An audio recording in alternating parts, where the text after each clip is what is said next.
This podcast is sponsored by Podmetrics, the easiest way to monetize your podcast. You can visit podmetrics.co and use my code, the MTGSHOWPOD.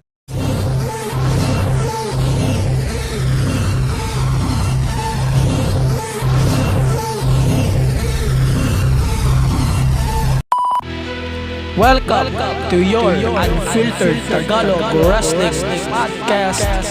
This is the LTG Show Podcast.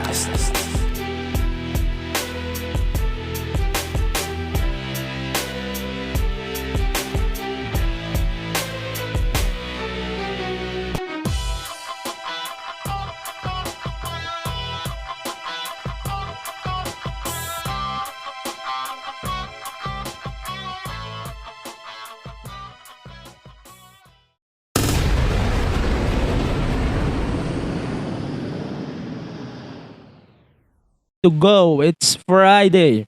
Ay, sorry, Monday pa lang ngayon. It's Monday. And you know what that means. Welcome to your special bonus episode of your Unfiltered Tagalog Wrestling Podcast.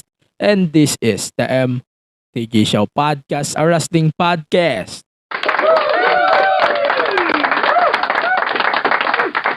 Okay, so today is Monday, Holy Monday, first day of the week.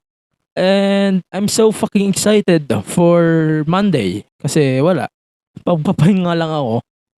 And I'm glad na I'm doing this podcast on a Monday kasi today we're going to we're going to do the WrestleMania Night 2 review. So this is the second part of our WrestleMania Stupendous Week podcast week of the podcast. So we're going to continue that until April 21st to 22nd here on the podcast with Impact predictions for Impact Rebellion na mangyayari na in 2 weeks. So tonight we're going to talk about WrestleMania Night 2, the fallout of WrestleMania, plus the SuperCard of Honor, some cards of it. And then, yun lang. Basically, that's it. Pag-uusapan natin dito, syempre, mga nangyari Night 2, yung mga nangyari ng iba pang ganap, yung pag-uusapan natin, yung mga important happenings na nangyari this week or last week here on the podcast. Of course, wala tong SmackDown kasi I'm recording this episode on a Thursday, dropping this on Monday since this is a special episode, special two-part episode, and this is the second part of the WrestleMania review. Alright?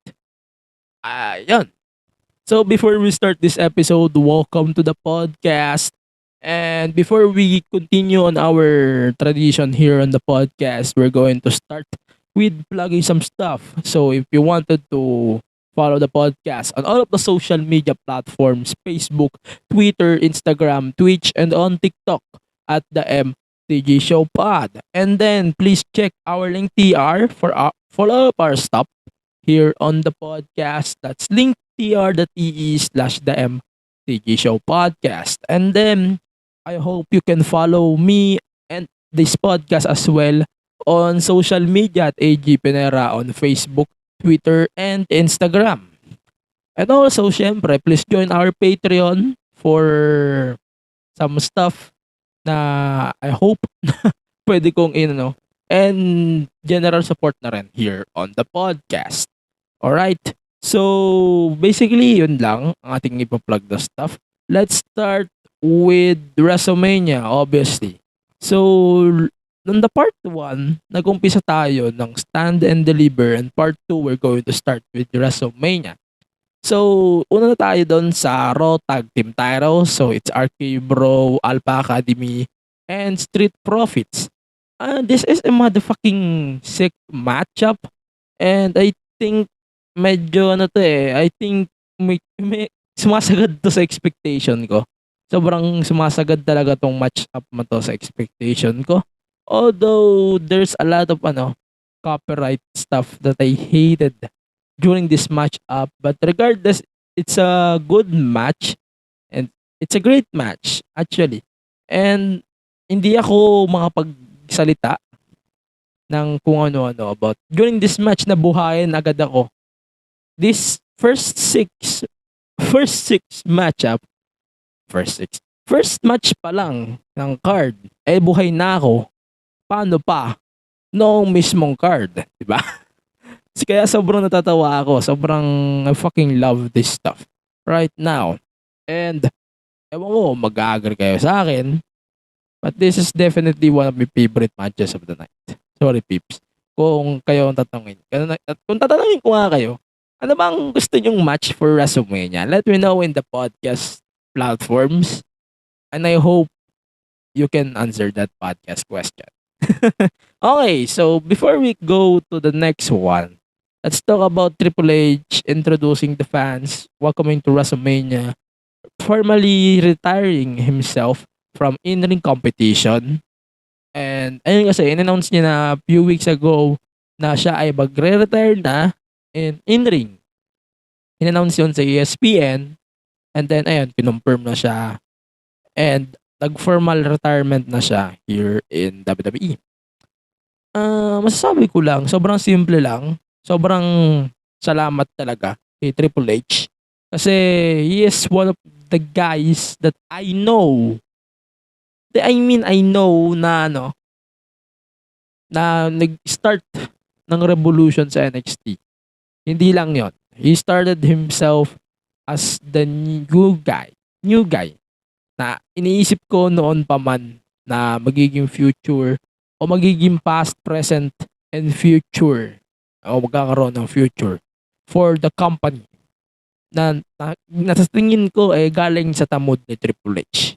That's why we're thanking everyone, especially Triple H.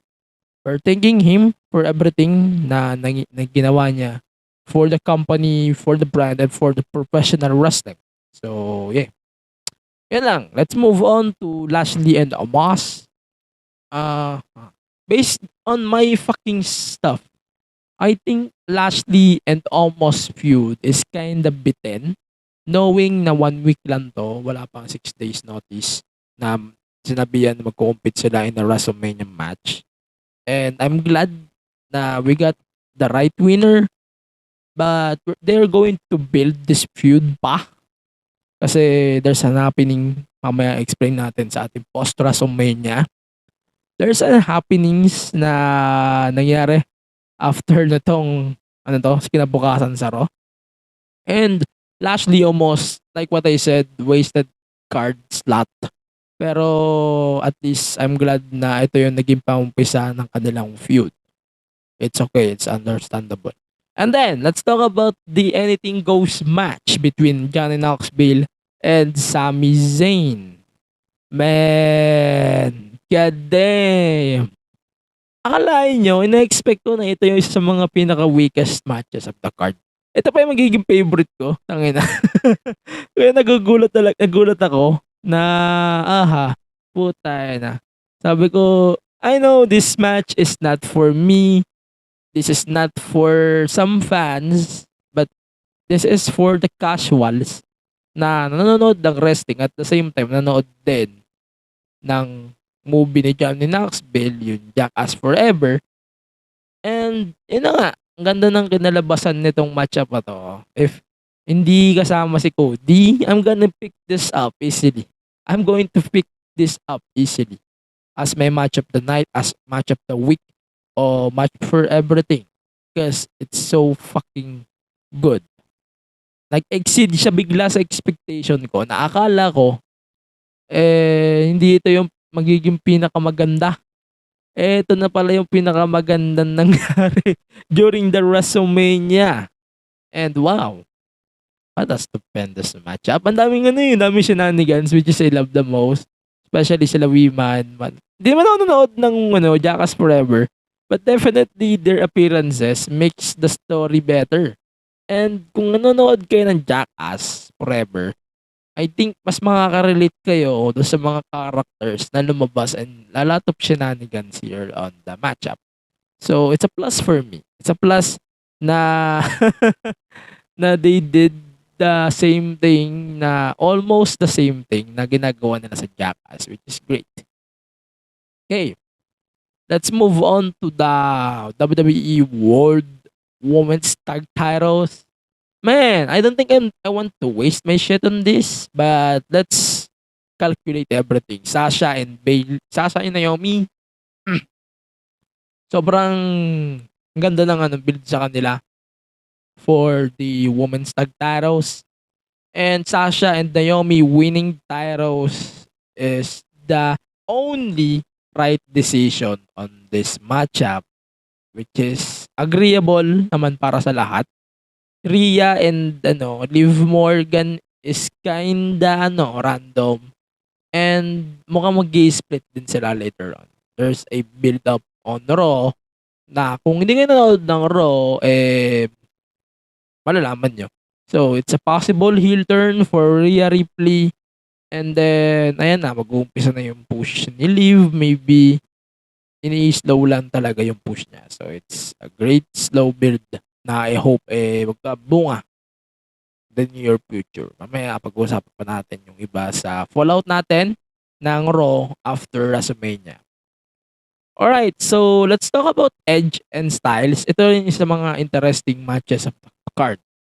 Alam niyo, sobrang dull nito nung una. Kasi marami nagsasabi na this is a slow match up. Kasi like what we expected on a WrestleMania match up. Ito yung sa tingin ko isa sa mga magpapadismaya sa akin. Pero hindi ako dinismaya nito. Kasi they gave the match up that we wanted. A long ass match up na hindi hindi pa bilisan, hindi pa bagalan, hindi rin puro moves, hindi rin puro super kick, hindi puro suicide dive. No. This is a match up that we know na cheating yung ending. May distraction, something. But definitely we got the story na gustong iparating sa atin. And I'm glad they delivered the story na gusto na lang i-deliver. So, in the end of the match up, Damian Priest appeared on ringside and then he screwed AJ Styles to win the matchup, allowing Edge to win the matchup. So, they revealed on Raw na matagal na yung pinagpaplanuhan. And then, AJ is wanted a revenge on Damian Priest, obviously. And there's a possible marami pang outcomes na pwede natin i-tackle about this later on. Pero for now, ito lang na muna. But I think this match, AJ and Edge, definitely one of my favorite matches of the WrestleMania weekend. But syempre, yung magtatap sa akin is the Cody and yung kay Seth. Cody kay Seth and then itong kina Johnny Knoxville. Tapos itong susunod na match na to, it's Pat McAfee and Austin Theory plus Mr. McMahon versus Pat McAfee. All of this motherfucking segment is so fucking good. From the match up nila Pat and Austin Theory, putang ina. Sobrang hype ng crowd na to. Ito yung ganito dapat ang crowd ng WrestleMania. Ganito dapat, puta. Sobrang init ng crowd kay Pat McAfee and puta. Trust me when I said this. Kung hindi nag-NFL si Pat McAfee and nag-WWE siya full-time, he is a motherfucking world champion right now. That's for sure. Puta na. Hindi ko ma-imagine na nag-full-time si Pat sa WWE. Tapos ganito pa. Tapos galing pa siya sa background na nag-NFL. Tapos kinalaban mo pa si Vince McMahon, the owner of the company, after of the match versus Austin Theory. Do you think na hindi pa memorable yun sa'yo? Tapos inistan ka pa ni Stone Cold. Diba? Regardless on the matchup, I love this whole match between Pat and Austin. So, although, as expected na to na Pat will win. But on the second match-up, Vince McMahon will beat Pat McAfee. That's kind of expected. And then after of the match-up, after mag-celebrate nila Austin Theory and Vince McMahon, as expected, lumabas si Mr. McMahon to save the day. Ayun, he stunned Theory, he stunned Mr. McMahon, and one of the worst stunners ever. And of course, Pat McAfee. So, doon pa nga yung yung sumunod na uminom pa ng beer si Austin. Si Pat McAfee. Kahit nakahiga na sa sahig ng stadium. And then ayun. So, I think this whole segment is a gem. Hindi nyo to pwedeng hindi to pwedeng hindi nyo mapanood. Promise. But this segment is well executed. Mukhang di pa ito matatapos. And I'm glad na nasali din dito si Vince, not only a backup of Mr. Austin Theory. So, Vince's appearance here on this matchup is a big must save. Sobrang ganda ng appearance ni Mr. McMahon dito, ni Vince. And I'm glad that he did. And then, finally, New Day versus Sheamus and Ridge Holland. Ito, tinulugan na to ng crowd kasi alam niyo naman, daming sunod-sunod na laban na sobrang nakasampap. Tapos ito, nilagay niyo pa sa co-main event. Sino hindi maiinis dun? Nakat pa to from night 1 to night 2. Kaya medyo nakakainis na they have to do some changes dahil dun sa daming stuff na nangyari ng night 1, yung mga promos doon and commercials, which is kind of disappointing. On night 2 naman, na nangyari, puro Peacock ads. If you're watching on Peacock and USA on network, it's almost the same.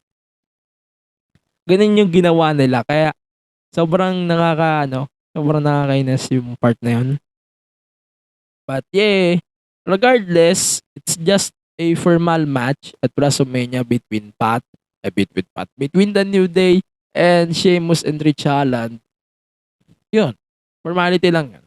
And then finally, the main event of the WrestleMania weekend is a winner-take-all unification matchup for the undisputed WWE Universal Championships.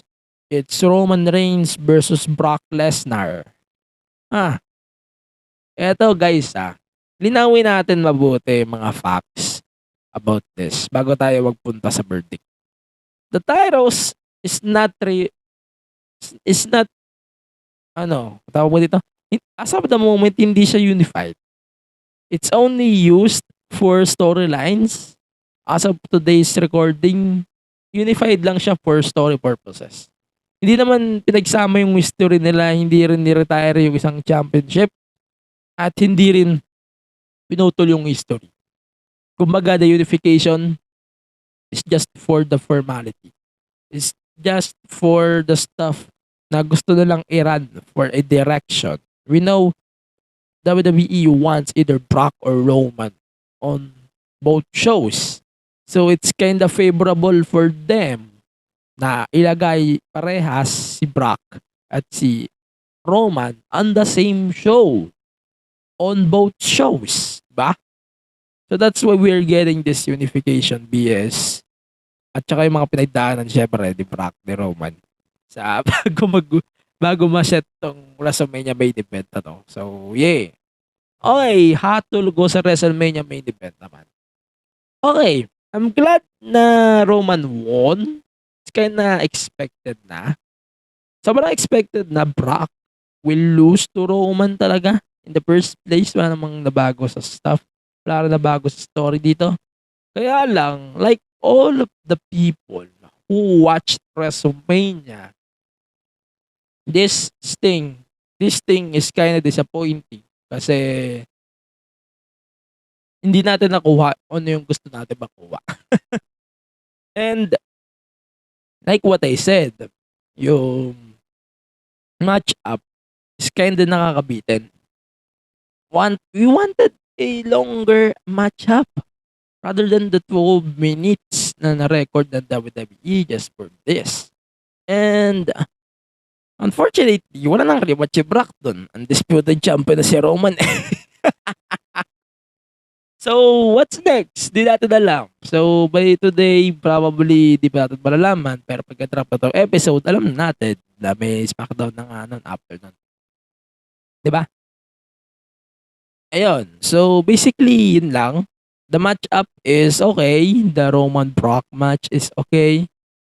As expected, Brock gets the defeat and Roman Reigns gets both titles.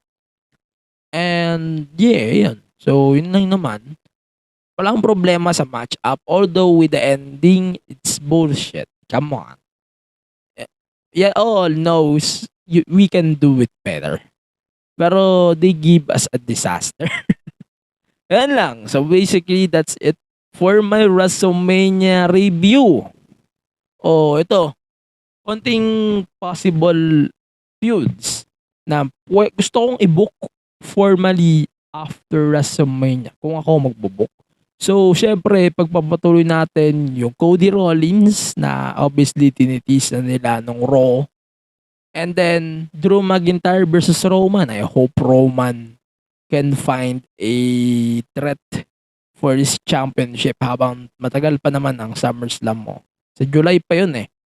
Kaya they're going to get a number 1 contender muna in replace of Brock Lesnar, di ba? And I think Drew McIntyre would be great as the number 1 contender, di ba? And then syempre Cody Roman in the horizon na din, di ba? And then may continuation sa yung kay Omos and then yung kay Lashley, kay Edge, kay AJ, yung kay Charlotte and Ronda. We wanted a better matchup on those two punks actually. Hindi lang yung ganun kabasurang ending na gusto kong asahan noong WrestleMania. But WrestleMania is done and wala tayong magagawa kundi mag-move on and mag-antay on WrestleMania Backlash. Ayun, so yun lang my thoughts. So it's time for me to give my verdict on WrestleMania Night 1 and 2 and then we're going to take a first commercial break. Alright? So first, the SmackDown Tag Titles from Night 1 is 2 out of 5. The Drew Corbin is 3. The Miz and Logan Paul versus Mysterios is 3. The Becky Bianca is 4. Seth Cody 5. SmackDown Women's is 3. And then the Austin Theory and the Stone Cold Stone Cold Steve Austin and Kevin Owens show is 4 out of 5. Night 2, Raw Tag Team Titles, 4 out of 5. The Lashley Omos 2. Knoxville Sami Zayn, 4 to 5. The Women's Tag Titles did not rated but well-deserved victory by Sasha and Naomi. Edge and Styles for the McAfee Theory plus Vince and Theory segment o yung kay Pat McAfee that it's 5 over 5. The New Day Sheamus Rich Holland it's 1 and the winner take all is 3 out of 5. Guys, let me know your ratings for WrestleMania weekend on the description below if you want to join our discussion during this podcast episode. So, yeah. For now, we're going to take a break and when we come back, we're going to do our WrestleMania post-WrestleMania review. Alright? So, for now, we're going to take a break.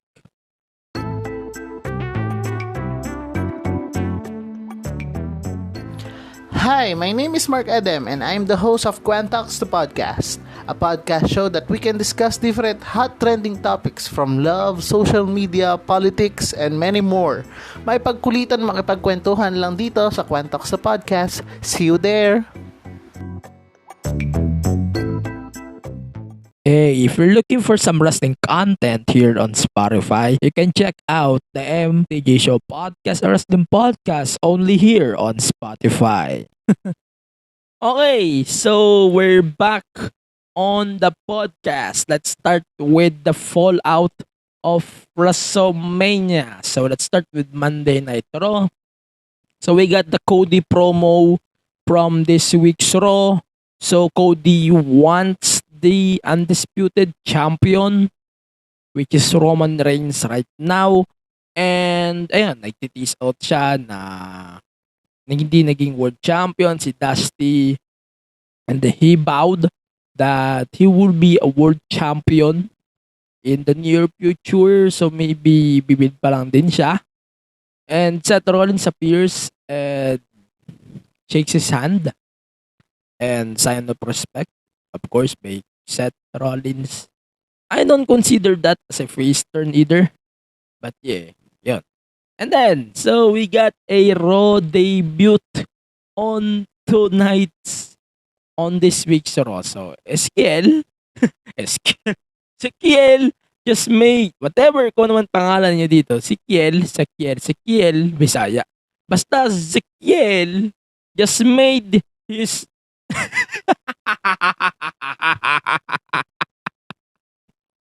Ano man pangalan gusto mong itawag dito, I'm gonna call him Elias pa din.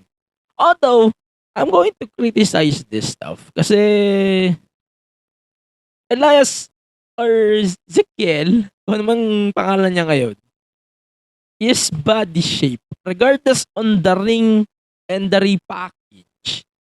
Man, I want to praise Elias here or Ezekiel. Man, he's pop. Man, he's so fucking buffed.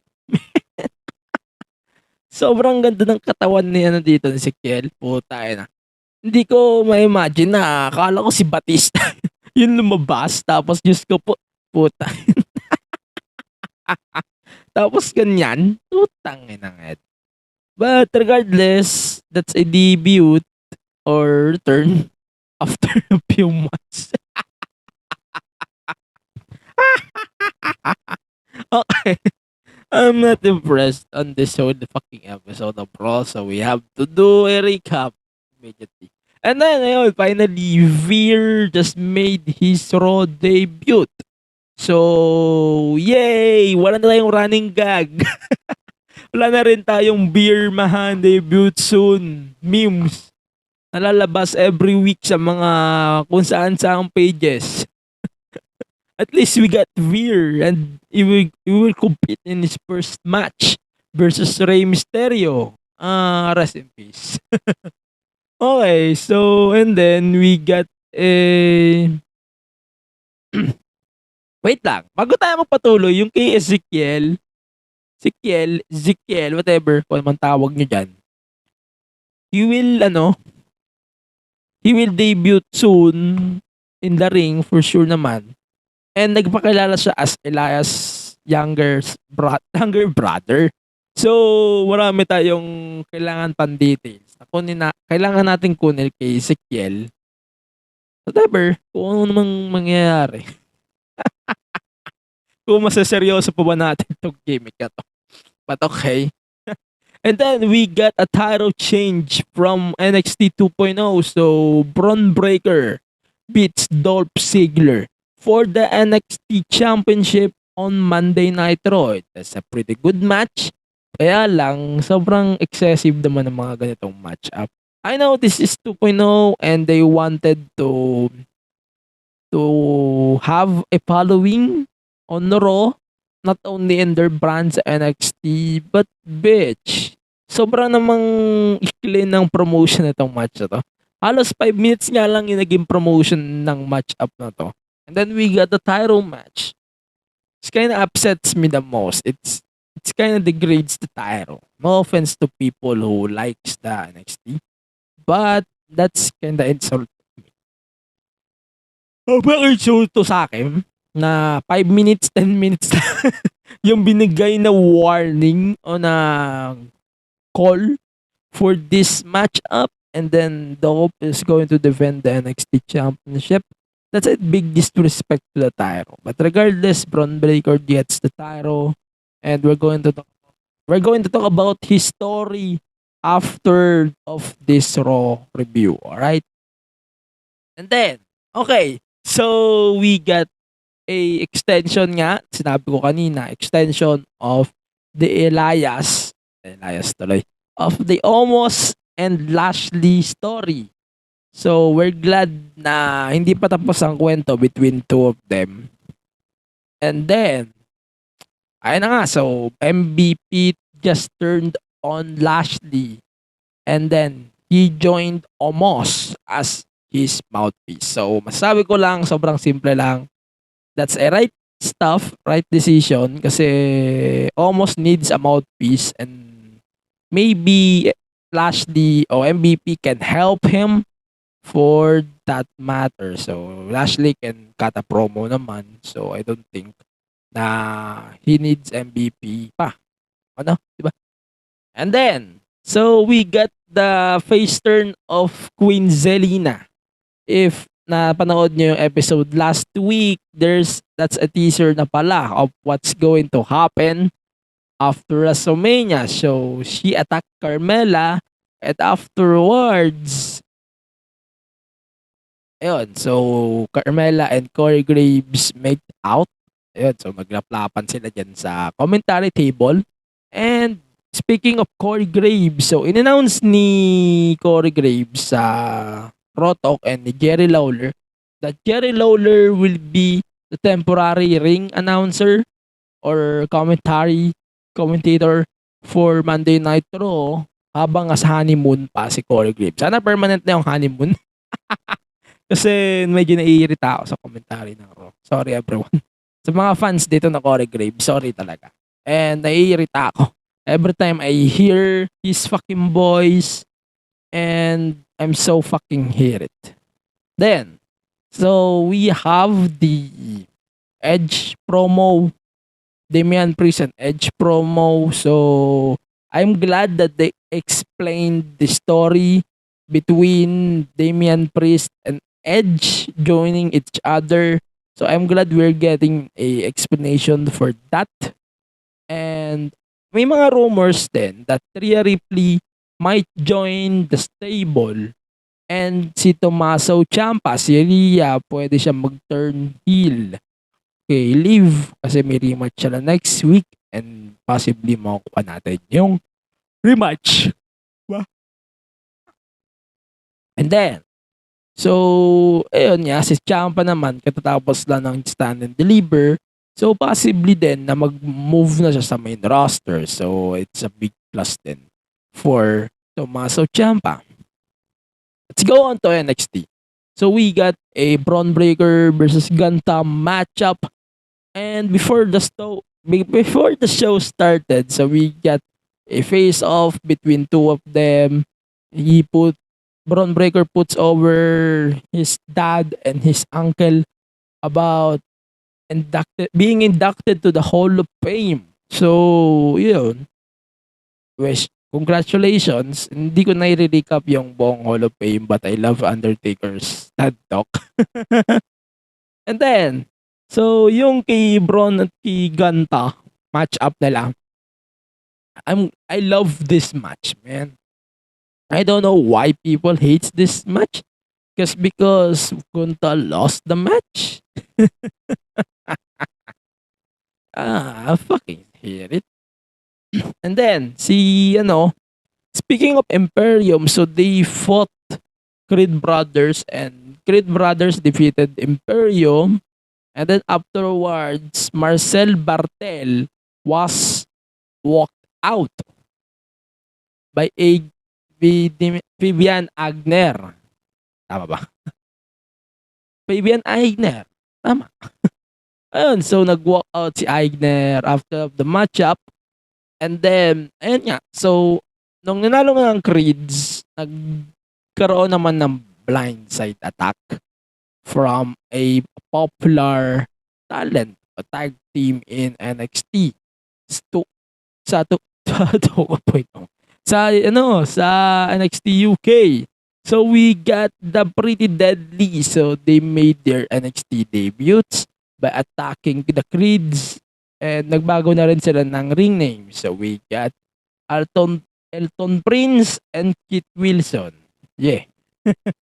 And then, so we got a number one contender for the NXT North American Championship. So it's Solo Sikoa versus Cameron Grimes made official for the North American title for next week's NXT. So dapat meron ding NXT Tag Team titles. So dapat defend ang MSK versus Braun Breaker versus Grayson Waller and Sangha o Sangha kung anong tawag yun dyan. But here's an unfortunate news. So si Nash Carter o kung ano naman pangalan niya sa ibang brand was released by WWE few days ago. So that's because it's either due to the nasty picture na na-leak a few days back or to the allegations of Impact Wrestling's Kimberly. I'm not sure about the confirmation pa about this matchup. Maybe, probably, pag nalabas tong episode na to, may development na. But, as of today, wala pa tayong nakukuha development. And, di mo na ako magkasalita hanggat walang matino-tinong conclusion o matino-tinong stuff na nangyari about this. But, yeah, yun lang muna sa akin. Di mo na ako magkasalita. And then, so, finally, we got a tomato fucking booking in NXT 2.0. So, so Toxic Attraction beats Dakota Kai and Raquel Gonzalez for the NXT Women's Tag Team titles. Ayun, nag-change hands ulit after few hours to be exact. I think it's just few hours ago and we got this fucking title change. And it's kind of embarrassed me the most. So we got the final stuff of NXT before we go to our next break. So it's Rick Steiner, the dad of Braun Breaker, was attacked by Joe Gacy. And ayun, so kinulong siya sa isang shark cage. And magkakaroon tayo ng ibang development on this matchup habang tumatagal yung ilang araw at linggo. Magkakaalaman pa ako ano mga pwede mangyari, kung ano pa pwede kasama si Ireland. And syempre, yung mga development, yun malalaman natin habang binibuild nila tong mga stories na to. And lang, for me, for NXT, so we're going to take another commercial break, and when we come back, we're going to do a AEW recap and then the picks of the week and the SuperCard of Honor. So for now, we will right back after a short message.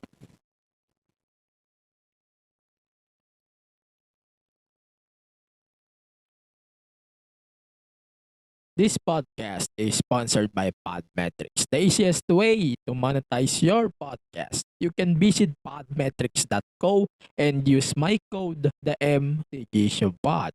Okay, so we're back on the podcast.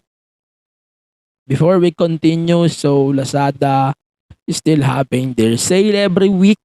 So if you want to support the podcast on your shopping on Lazada, please use my link on the description below or podlink.co/6gs. Again, that's podlink.co/6gs. Also, malapit na rin ang susunod na sale ng Shopee. Halos nag-sale naman ng Shopee. If you want to support the podcast on Shopee, please use my link on Shopee. That's podlink.co/6/BHX. Again, that's podlink.co/BHX. And makakatulong yan sa akin here in the podcast without no extra cost to you. So, konti na lang. So, we got the Dynamite recap. I love this FTR versus Box matchup. Man, this is so fucking good. Pucha. Hindi ko ma-imagine na ganito kaganda yung laban sa NXT o sa AEW kanina o sa Thursday. This is So fucking good. I love this stuff. I love the outcome of this. And hindi ko niregret na nanonood ako nito. And then, so we got Samoa Joe. He made this AW debut versus Max Caster in a AW Owen Cup qualifying matchup. So yeah, ayan, as expected, Samoa Joe gets the win. And it's fine, okay. And then, so AW, so we got Hardys versus the Butcher and the Blade in a tables match. Man, this is so fucking embarrassing.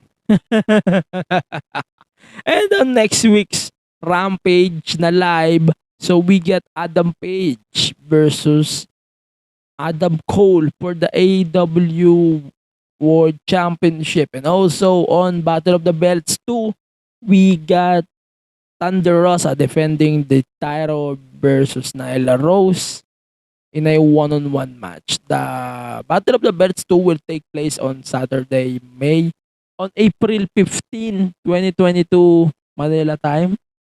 So, Manila, US time rather. So, yun lang. Yun lang for me sa AEW. And then, medyo i-connect natin yung mga ganap. So, Samoa Joe, he made his ROH debut on SuperCard of Honor.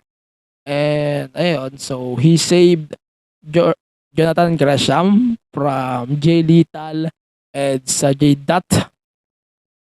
Yun dapat na mangyayari assault, but I'm glad that Joe saved the day. But yeah, then, so we get the one of my fucking favorite matchups of the night or the weekend. So we got FTR versus the Briscoes. Man. It's so fucking good.